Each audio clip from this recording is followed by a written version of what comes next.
Pranam, Namaskar. Então, no vídeo anterior falamos destes dois planetas que completam os 9 planetas, que são os 9 grandes períodos planetários. 9 planetas da astrologia védica, cada um deles é dono de 3 mansões lunares. Assim, 3 vezes 9, 27, que são as 27 constelações que vão dar lugar também aos períodos ou aos momentos em que a pessoa sente um planeta mais presente do que outro. Então, quando nós falamos de Rahu, está ligado a histórias muito antigas, né? Os Puranas. Ou seja, está ligado à história de quando os Asuras, os primeiros Asuras, ou inimigos dos deuses, apareceram. Eles chamavam Hiranyaksha e Hiranyakashipu. E Rahu é descendente de Hiranyakashipu. Alguns dizem que é neto, né? E isto está ligado à história de Dhanvantari Bhagavan, no Ayurveda, que ele trouxe o néctar da imortalidade. Rahu tenta beber o néctar da imortalidade para ser igual que os deuses, porque ele queria ser imortal e não ser derrotado por eles. Então, ele rouba o néctar da imortalidade e muda a aparência para depois beber junto com os deuses, mas foi descoberto e então a cabeça foi decepada, mas já tinha bebido o néctar. Então ele fica a cabeça viva e o corpo vivo. Isso é o que forma o eclipse, porque os deuses atiraram a cabeça de um lado e o corpo do outro, porque eles estavam vivos e não queriam que se juntasse, porque seria um inimigo formidável, muito poderoso. Então, para evitar isso, o mais longe possível. Então, sempre estão a 180 graus, exatamente do lado oposto dentro do zodíaco. Quando Sol e Lua ficam alinhados, nos mesmos graus de Rahu e Ketu, ou dos nódulos lunares, então é o momento do eclipse. O que significa eclipse? Tirar a luz. Segundo a astrologia védica, o Sol é a iluminação em todos os sentidos. Como vimos antes, Drish significa ver, que tem a ver com o Sol, e de aí vem Darshan, que significa compreender as verdades filosóficas. E a Lua também nos permite sentir satisfação espiritual e o conhecimento que nos nutre. Mas quando tem o eclipse, na Índia ninguém bebe nada, come nada, não dormem, não fazem nenhuma atividade, só cantam, oram, preces e cantam mantras para proteção. Então estes planetas são maléficos. Já vimos que tem a ver com vida passada, mas na mente, especialmente Rahu, que estamos falando agora, ele tem o poder de nos confundir, né? A dar dúvidas, será que estou no caminho certo, será que estou na profissão certa, um dia acordamos, vou fazer isto, depois, não, melhor não vou fazer isto outro, aí depois de novo, não, mas acho que vou fazer se aquilo. Então tem pessoas que acham que estão enlouquecendo, realmente, pela influência de Rahu, porque ele usa nosso corpo, ele não tem corpo. Então, como vimos antes, Rahu com conjunção, o Ketu em conjunção com Lua, com Sol, com outro planeta, eles sugam a energia do planeta que está do lado. Então nós ficamos confusos. Então é muito importante buscar proteção, porque outra ideia, ou outro arquétipo de Rahu são as tentações. Ele questiona as regras, as normas da ética, da moral. Ele cria também desafios de inconformismo, questionamentos de por que continuar no matrimônio, por que fazer isto, por que aceitar isto, por que aceitar aquilo. Começa a tornar-se irritado, crítico e inconformado.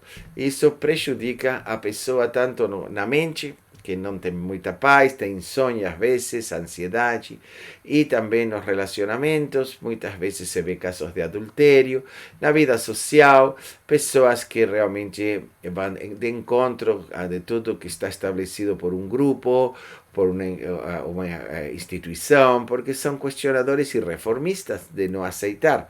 Então tem este poder também na área social, né? Então, devido a que enganou os deuses, alguém pode nos enganar, né? Rahu enganou os deuses porque ele mudou sua aparência, como vimos, para beber o néctar da imortalidade. Então, durante Rahu, alguém nos pode enganar. Pode ser num relacionamento íntimo, que alguém tem uma aparência e depois descobrimos que não. Então isso afeta nossas emoções, nossa mente, o relacionamento pode ser confuso, e também alguém nos pode enganar no sentido de desviar-nos de nossa fé, desviar-nos de nossas convicções. Ele é muito sedutor para desviar a pessoa, criar dúvidas, né? Anarquia, dúvidas, questionamentos, né? Dentro da mente. Então, às vezes, nós mesmos podemos acabar durante os períodos de rajo, como vimos no vídeo anterior, existe o período de rajo, podemos acabar nós próprios enganando alguém, traindo alguém, cometendo adultério, ou em outras áreas não sendo muito sinceros. A Ayurveda diz que rajo é como vento, é vata, né? Inclusive, como estamos mencionando, muitos problemas psiquiátricos, muitas instabilidades, principalmente na mente, psiquiatricamente falando, estão atribuídas e relacionadas com Rahu. Normalmente a mente fica muito ativa, por isso se diz que é Vata. Vata significa pensamento também. Então, diferente de Mercúrio e de Saturno. Mercúrio é muito pensamento, mas ele pode ser racional, analítico, pesquisador, né? Uma mente rápida, jornalista, pesquisador. Saturno, uma mente cautelosa, preocupações, temores, são atribuídos ao Vata de Saturno. Mas em Rahu é tudo mais confuso na atividade mental.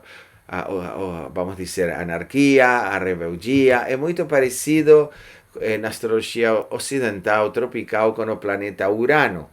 Então, que vamos estar vendo um pouco depois, porque na prática da saúde, a astrologia védica e a prática da saúde, muitos textos e livros indianos hoje falam de Urano e de Netuno. Então, Rahu tem a ver com estes questionamentos e uma certa rebeldia, e de alguma maneira fica insatisfeito. Por quê? Porque não tem um corpo para completar, para preencher, para realizar o que ele precisa. Então, não está nunca completamente satisfeito. E dá essa irritabilidade, né? As pessoas precisam tomar, muitas vezes, florais para a irritabilidade.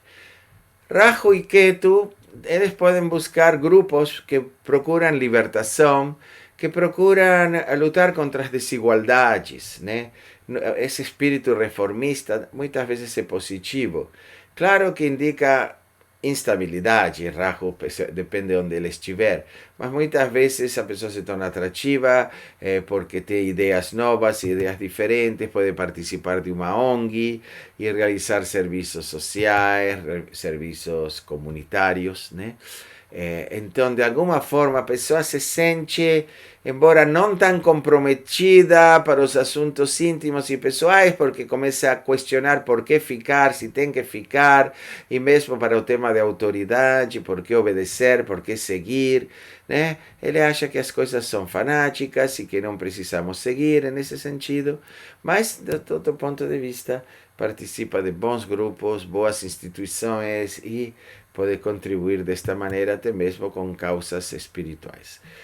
No corpo, dizem que Rahu, devido a eclipse, fumaça, a ser confuso, em diferentes áreas do mapa, ele pode causar alguns desequilíbrios na saúde, mas se torna difícil de diagnosticar, justamente porque ele cobre a luz, né? Segundo a astrologia, a lua e o sol são planetas sátwicos. Sátwico significa que nos ajudam a entender, a ver, a compreender, mas Rahu e Ketu tiram esta capacidade. Então, até mesmo para o tema da saúde, a vezes fica difícil fazer um bom diagnóstico.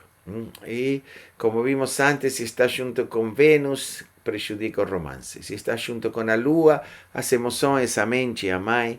Se está com Mercúrio, a aceitação de ideias, com sua natureza rebelde, nos tornamos assim questionadores de tudo. Então, estes planetas têm um poder, principalmente Rahu, de deixar o planeta do lado confuso, sugado, né? Suga a energia do planeta e então não funciona de uma forma natural e normal. Especialmente durante o período não só de Rahu, mas do planeta que Rahu sugou a energia, né? Como se fossem vampiros de alguma forma, né? Então está muito ligado a energias sutis, a todos os tipos de confusões digamos, que pueden aparecer no plano de comprensión. Este slide, disculpen, eu já tinha. E agora vamos falar de Ketu. Ele é diretamente ligado à vida passada. Ketu não tem cabeça. Ele é chamado nódulo sul. Ele não tem cabeça. Então, ele não tem essas ideias obsessivas ou questionadoras. Mas justamente às vezes, como não tem cabeça, não vemos, não enxergamos, ficamos, ele causa pânico muitas vezes. Porque o ser humano, através do intelecto, do raciocínio, da sabedoria, consegue acalmar-se, entender-se, como vimos com o caso de Júpiter, que dá uma satisfação interior à compreensão. Mas Ketu, embora muito espiritual, muitas vezes ele também age de forma imprevisível quando de repente deixamos de ter um interesse em algo, deixamos de entender algo, né?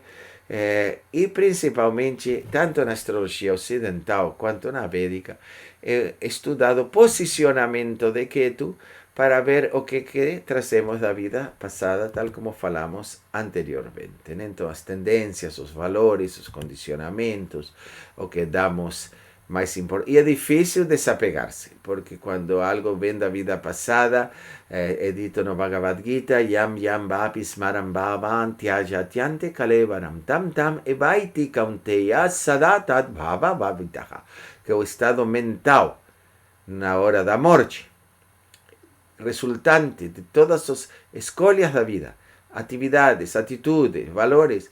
Esse estado cria, na hora da morte, uma impressão que chama samskara, e a pessoa nasce continuando com esse estado.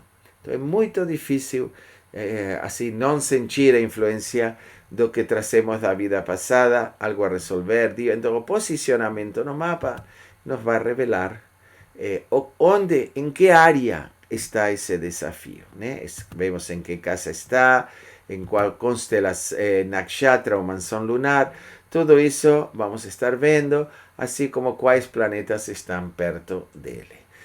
E junto com outro planeta, igual que Rahu, ele consegue condicionar. Agora, Ketu é chamado Moksha Karaka. Moksha Karaka significa indicador de libertação. Então, é um planeta que justamente ajuda muito os espiritualistas. Ele é muito parecido com Netuno. Inclusive, na numerologia, Rahu é o número 4, igual que Urano, na numerologia ocidental, número 4. Ketu é o número 7, igual que Netuno é o número 7 na numerologia ocidental. Então, tem muito a ver com práticas espirituais, psiquismo, astrólogos, terapeutas, né? E ajuda muito nos caminhos da yoga, da meditação, da busca da transcendência. Então, de alguma forma, só temos que ter atenção para ver que não esteja sugando a energia de outro planeta. Um mantra para Ketu diz Raudram Raudratmakam Ghoram, que significa ele pode ser a manifestação de Rudra. Rudra e Shiva. Quando Shiva dança da destruição do universo, da criação, isso causa Ghoram. Ghoram significa pânico. Então, muitas doenças de pânico estão atribuídas a Ketu.